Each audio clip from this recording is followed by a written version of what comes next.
conhecido como Fubá. Saiu da pequena cidade onde nasceu carregando uma mochila velha, algumas roupas e um sonho enorme no peito. A cidade já não oferecia oportunidades. Os empregos eram poucos, mal pagos, e ele sentia que, se continuasse ali, envelheceria vendo os dias passarem iguais. Queria crescer, queria vencer na vida, queria ser alguém. E foi assim que decidiu partir para São Paulo. A chegada foi um choque. A cidade parecia não dormir nunca.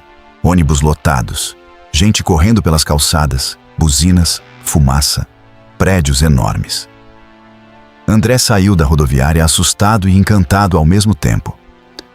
Foi morar na casa da tia Marlúcia, uma mulher boa, acolhedora, dessas que sentem pena de sobrinho vindo do interior. O problema nunca foi ela. O problema era Raimundo, marido dela. Raimundo era um homem amargo. Tudo incomodava nele. O jeito de André andar, comer, respirar, mesmo André ajudando praticamente em todas as despesas da casa, nunca era tratado como alguém da família. Essa conta de água aumentou por causa desse rapaz. Luz tá cara demais. Tem gente aqui pensando que tá em hotel. As indiretas eram constantes. André trabalhava o dia inteiro e ainda chegava em casa pisando leve para evitar discussão. Não tinha liberdade nenhuma.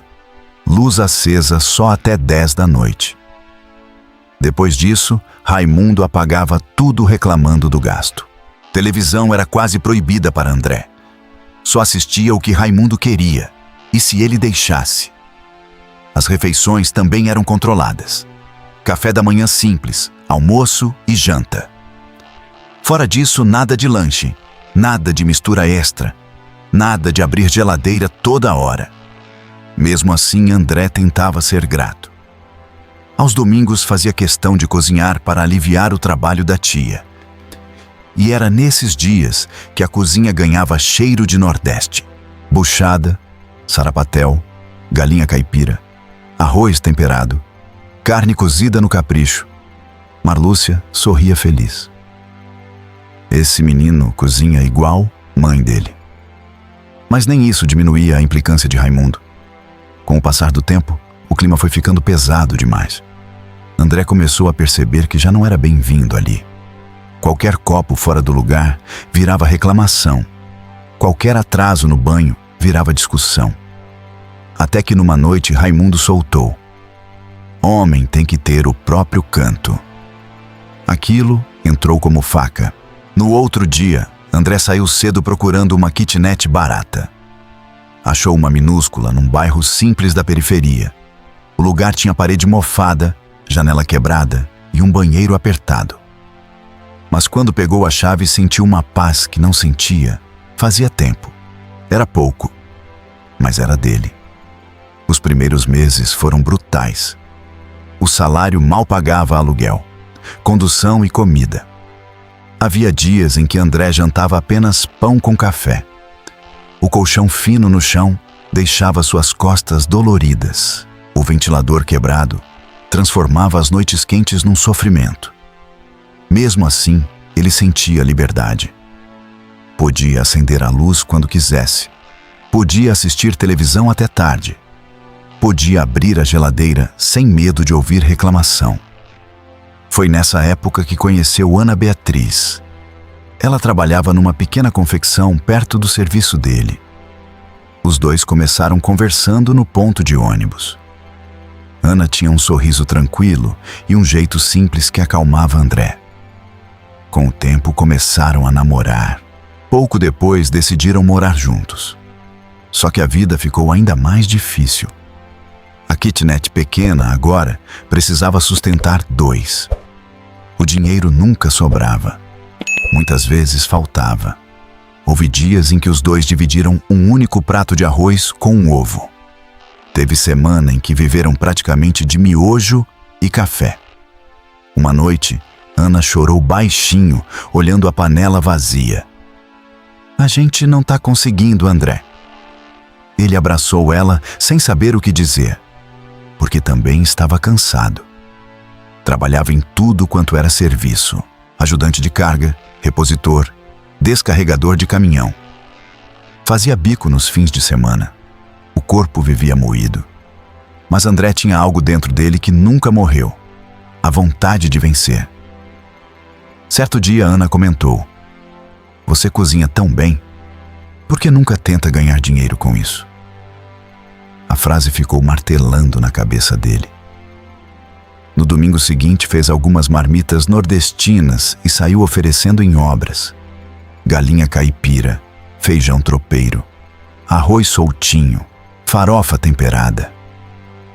Os pedreiros adoraram. "Rapaz, isso aqui tá melhor que restaurante." Na semana seguinte vendeu mais, depois mais. Logo começou a cozinhar de madrugada antes do trabalho.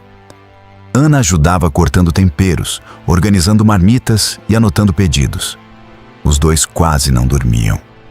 Mas algo estava começando a mudar. O cheiro da comida de André começou a ficar conhecido entre trabalhadores nordestinos da região. Compra com fubá. A comida dele parece comida de mãe. Com muito esforço conseguiram comprar um fogão melhor, depois uma geladeira usada, depois panelas maiores. Até que André tomou coragem e alugou um pequeno ponto. Era minúsculo. 4 mesas de plástico, uma televisão velha pendurada, parede simples. Mas ali nasceu o primeiro restaurante do fubá. No começo foi bonito. O movimento crescia. Os clientes gostavam da comida. O restaurante vivia cheio na hora do almoço. Só que André não entendia nada de administração. Gastava demais. Vendia fiado. Comprava sem controle. Achava que dinheiro entrando significava lucro. Em pouco tempo começou a se enrolar. Pegou empréstimo para reformar o restaurante, depois outro para comprar freezer, depois outro para pagar dívida antiga. Quando percebeu, estava afundado. As contas começaram a vencer, fornecedores cobrando, juros crescendo, nome sujo. Até que veio o golpe final. O restaurante quebrou. Numa tarde, André ficou sozinho olhando as cadeiras vazias enquanto funcionários iam embora. Parecia que o mundo tinha acabado. Voltou para casa em silêncio, sentou na cama e ficou encarando a parede. "Fracassei." Ana segurou sua mão. "Não, você caiu." Mas André estava destruído por dentro. Foi uma fase terrível. Precisaram vender freezer, fogão industrial, televisão. Voltaram praticamente ao zero. Havia vergonha, dívida e medo. Mesmo assim, Ana não abandonou ele. Pelo contrário, foi ela quem empurrou André de volta. "Você sabe cozinhar.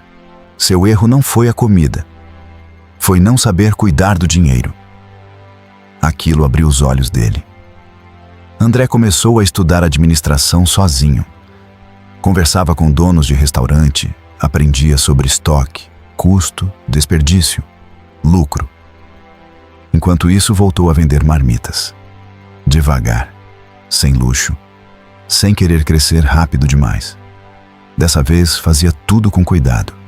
Guardava dinheiro, anotava despesas, pagava fornecedores certinho. Demorou anos, anos mesmo. Mas aos poucos conseguiu abrir outro restaurante. Menor, mais organizado, mais inteligente. E dessa vez deu certo. O restaurante do fubá virou referência de comida nordestina.